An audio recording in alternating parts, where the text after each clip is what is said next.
কৃষক যদি বাঁচে দেশ বাঁচবে, আর কৃষক যদি না বাঁচে দেশ কিভাবে? পর্যাপ্ত পরিমাণে রসুন আছে, একটা রসুনও নষ্ট হয়। যদি মোদি দাদা বাংলাদেশে যদি মনে করেন যে জিনিস দিচ্ছে, মানে সবকিছু দিচ্ছে, তাহলে জিনিসের দাম অটোমেটিক কমে যাবে। শুধু বাধাই ব্যাটারির কারণে রসুনের দাম বেশি, তবে রসুনের দাম 4800, 5000, 4600 বড় করলে হবে না। কৃষককে বড়, বৈদেশিক যদি পেঁয়াজ না থাকে তাহলে বাজারে এগুলোই থাকবে, আর যদি বৈদেশিক পেঁয়াজ থাকে তাহলে তো এবার ফলন যদি বাংলাদেশে ঢুকে তাহলে বাংলাদেশের কৃষক মরা ছাড়া বুদ্ধি নেই। দর্শক, খাবারে কিন্তু পেঁয়াজের বাজার নিম্নমুখী এবং ঊর্ধ্বমুখী। প্রায় নিমিষে কিন্তু আমরা দেখতে পাচ্ছি পেঁয়াজের বাজার কিন্তু এক হাটে বাড়ছে, এক হাটে কমছে, 100, 200, 300 টাকা এইভাবেই। আজকে বাজার কি অবস্থা সেটা জানাবো আমরা। আসসালামু আলাইকুম। ওয়ালাইকুম আসসালাম। বাবা, এ তো পুরা দেখতেছি পাথর কিনে ফেলে, সাদা পাথর। হ্যাঁ, সাদা পাথর। হ্যাঁ, একদম মনে হচ্ছে বাহ, মাশাআল্লাহ। এটা পাবনা ডায়মন্ড নাকি? হ্যাঁ, পাবনা ডায়মন্ড। হ্যাঁ, এদিকে হচ্ছে সোনালী ডায়মন্ড, এটা সাদা ডায়মন্ড। হ্যাঁ, সাদা ডায়মন্ড। আচ্ছা, এই সাদা ডায়মন্ড কত করে কিনছেন আজকে রসুন? এটা কিনছে লেকার 3800 টাকা মন, 3800, 4000, মাথার বাজার 4500। ওরে বাবা, 3839 কিনছেন আপনি? হ্যাঁ, আমি কিনছি 3800, 3900, 4000। তাও তো সুন্দর রসুন আপনার। হ্যাঁ, মোটামুটি কোয়ালিটি ভালোই আছে। আজকে অর্ডার কেমন ছিল দাদা ভাই? দাদা, আমার মালের কোনো অর্ডার নাই। অর্ডার নাই? না, মালের কোনো অর্ডার নাই, আমি নিজে যাবারই তাই। হ্যাঁ, ওখানে যা লিখে দেই। সর্বোচ্চ আজকের বাজারটা, রসুনের বাজার কেমন আর পেঁয়াজের বাজার কেমন ছিল? সর্বোচ্চ পেঁয়াজের বাজার আজকে 2050 টাকায় ঘুরছে আজকে। হ্যাঁ, আজকে বাজার একটু বেশি, একটু জাম করছে। হ্যাঁ, 50-100। হ্যাঁ, 50-100। আর রসুনের বাজার গতটা ছিল হচ্ছে 5000, আজকে লেখার 4500 মাথার বাজার। আল্লাহ, রসুনের তো আবার ধস। হ্যাঁ, রসুনের ধস, তবে রসুনের ধস হবেই। হ্যাঁ, হবে। আপনি বলছিলেন আগেও রসুনের ধস হবে, কারণটা কি? পর্যাপ্ত পরিমাণে রসুন আছে, একটা রসুনও নষ্ট হয়নি। শুধু বাধাই ব্যাটারির কারণে রসুনের দাম বেশি। শুধু বাধাই ব্যাটারির কারণে রসুনের দাম বেশি, তবে রসুনের দাম 4800, 5000, 4600 এরকম থাকবে। বাধাই কি শেষ হয়েছে? বাধাই মনে হয় 2 আঠাক কিনবি, তারপর আর বাধাই কিনবি না, তাই শেষ।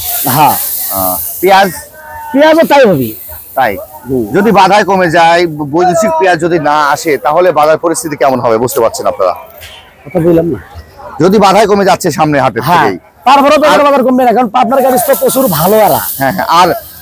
আর যদি বৈদেশিক পেঁয়াজ না আসে, তাহলে বাজার কেমন হতে পারে? বৈদেশিক যদি পেঁয়াজ না থাকে তাহলে বাজার এগুলোই থাকবে, আর যদি বৈদেশিক পেঁয়াজ থাকে তাহলে তো এই বাজার থাকবে না। তাহলে বাজার কমে যাবে। তবে বৈদেশিক পেঁয়াজ না দেয় সেটাই ভালো দেশের জন্য, দেশের জন্য, কৃষকের জন্য ভালো। 1 শতক জমি রসুন লাগাতে খরচা যা কৃষকের 12টা বেজে যাচ্ছে।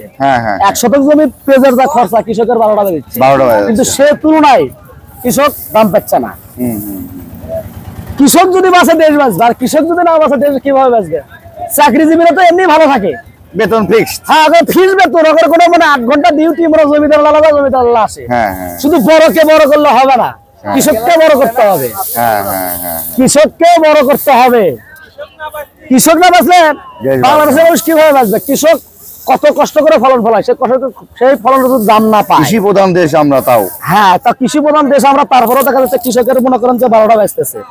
কৃষক বাঁচান, দেশ বাঁচান।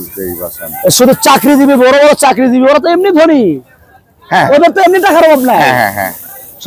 একটা সরকারি চাকরি যারা চাকরি করেন, বছর শেষে চাকরি শেষে যে পেনশনটা পায়, ওইটাকে তো খেয়ে শেষ করতে পারে না।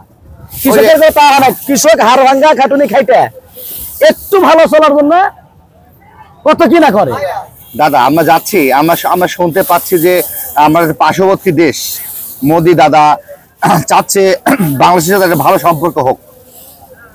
যদি ভালো সম্পর্ক হয়ে যায় পার্শ্ববর্তী দেশের সাথে, তাহলে কতটুকু আমাদের দেশের পর নির্ভর থাকবে, বা কতটুকু তার মানে এই রসুন পেঁয়াজের পর এই প্রভাব ফেলবে বুঝতে পারছেন আপনি?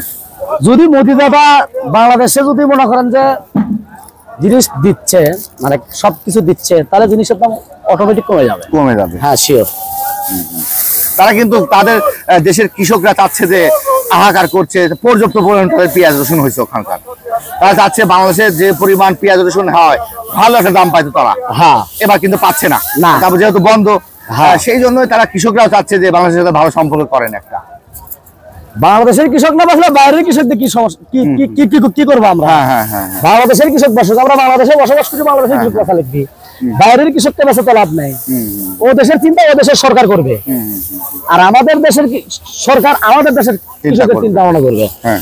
তাহলে কি আমাদের কি পার্শ্ববর্তী দেশ হিসাবে কি এই তাদের সাথে সম্পর্ক রাখাটা আমাদের উচিত হবে না? হবে না, না উচিত হবে না, হবে না, না উচিত হবে না। লস হবে, হবে, বাংলাদেশের কৃষকের লস হবে। আর সাধারণ জনগণ হিসাবে আমি চাই যে বাইরের কোনো জিনিস যেন বাংলাদেশে না ঢোকে।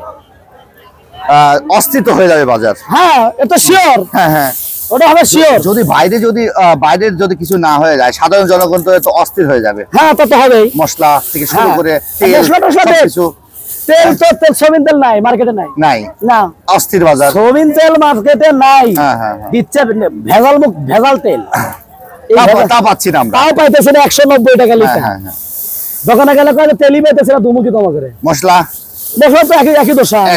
হ্যাঁ 500 টাকা কেজি, 650 টাকা কেজি, হ্যাঁ 720 টাকা কেজি। এটা তো আমাদের বাংলাদেশে জন্মাচ্ছে না। 1 কেজি সাদা আলাদার দাম 4400, 1 কেজি কালারের দাম হচ্ছে আপনার 3800, 3500। এটা বাংলাদেশের দরকার, এটা তো বাংলাদেশের ফলন হয় না, হয় না। এটা যদি আমাদের দেশের সরকার যদি ইম্পোর্ট করতে পারে, হ্যাঁ বাইরে থেকে যদি ইম্পোর্ট করতে পারে, তাহলে হয়তো বাংলাদেশের জন্য ভালো। তারা বোঝা যাচ্ছে লাস্ট এক কথা, যে দেশের সাথে দেশে যদি সম্পর্ক ভালো থাকে, তাহলে টোটাল একটা সীমাবদ্ধ থাকে। হ্যাঁ টোটাল তো সীমাবদ্ধ থাকে, কিন্তু সবকিছুর জন্য সীমাবদ্ধ থাকে না। হ্যাঁ সবকিছুর জন্য না, ঠিক আছে, সবকিছুর জন্য সীমাবদ্ধ থাকে না। এই কারণে কি আমাদের বাংলাদেশে পর্যাপ্ত পরিমাণে আবাদ হয়, সেই ফলন গুলো মনে করেন যে অন্যান্য ফলন যদি বাংলাদেশে ঢুকে, তাহলে বাংলাদেশের কৃষক মরা ছাড়া বুদ্ধি নাই, একদম শেষ, মরা ছাড়া কোনো বুদ্ধি নাই। তাহলে আজকে বাজার পরিস্থিতি সর্বোচ্চ ছিল কত দাদা ভাই? সর্বোচ্চ বাজার পেঁয়াজ ছিল 2050। হ্যাঁ 2050 টাকা বাজার পেঁয়াজ বিক্রি হচ্ছে। আর হচ্ছে লেখার দিতে একটু মধ্যম, ওটা বিক্রি হচ্ছে 1900, 1950, 1850। আমদানি কেমন ছিল? আমদানি প্রচুর ছিল। হ্যাঁ প্রচুর ছিল, গত হাটের চাইতেও। হ্যাঁ গত হাটের চাইতেও না, গত হাটের মতোই ছিল। আচ্ছা, গত হাটের মতোই ছিল আমদানি। এই যে ব্যবসায়িক হিসাবে আপনারা কি চান? এখন একটা কথা বলি, ব্যবসায়িক হিসাবে আপনারা কি চান? এই কাঁচামালে যে ব্যবসাটা যাচ্ছে, বর্তমান পরিস্থিতি কেমন যাচ্ছে আপনাদের? বর্তমান পরিস্থিতি এখন ভালোই যাচ্ছে, খারাপ না, মোটামুটি ইনশাল্লাহ ভালো। কিন্তু যদি বাইরের কোনো পণ্য বাংলাদেশে যে পেঁয়াজ রসুন এগুলো দেয়, তাহলে মনে হয় না ভালো থাকবে না, কৃষকও ভালো থাকবে না, ব্যবসায়ী ভালো থাকবে না, সাধারণ জনগণ ভালো থাকবে। হ্যাঁ সাধারণ জনগণ ভালো থাকবে, ঈদ লেগে যাবে। হ্যাঁ ওদের একটু কম দামের জিনিস পাবে, ঈদ লেগে যাবে। ঈদের আগে ঈদ, হ্যাঁ ঈদের আগে শিওর, ঈদের আগে ঈদ হবে। হ্যাঁ আচ্ছা দাদা ভাই, অনেক কথা বললাম। আমার দর্শক প্রায় আপনার কথা বলে, ওর বড় ভাইয়ের সাথে একটু কথা বলেন, ভালো লাগে। আপনি অনেক রসিক মানুষ, আপনি সঠিক তথ্য দেন, দেশের খবর দেন, সম্পূর্ণ ভালো লাগে আমাদের দর্শকদের কাছে। ভালো থাকবেন, সুস্থ থাকবেন, আল্লাহ হাফেজ বড় ভাই, আল্লাহ হাফেজ। দর্শক এই তো হলো সর্বশেষ পরিস্থিতি আজকে ধোলাইহাট সাথিয়া পাবনা। আপনারা জানেন ঐতিহ্যবাহী হাট, পাবনা জেলার সর্ববৃহত্তর একটি হাট এই পেঁয়াজের হাট ধুলাউড়ি হাট। আজকে ব্যাপক পরিমাণ আমদানি ছিল, দামও কিন্তু গত হাটের চাইতে কিন্তু 1-150 টাকা একটু বাড়তি। কিন্তু ওইদিকে যদি আমরা রসুনের কাছে যাই, রসুনের কাছে কিন্তু বাজার কিন্তু আবার নিম্নমুখী, মন প্রতি 500 টাকা কমে আসছে, তারা জানাচ্ছে। এই হলো আজকে পাবনা ধুলাউড়ি হাটের সর্বশেষ পরিস্থিতি। আজকে আমরা বিদায় নেবো, সবাই ভালো থাকবেন, সুস্থ থাকবেন। ধুলাউড়ি হাট থেকে আজকে বিদায় নিচ্ছি আমি, এইচ আর বাপ্পি। আল্লাহ হাফেজ।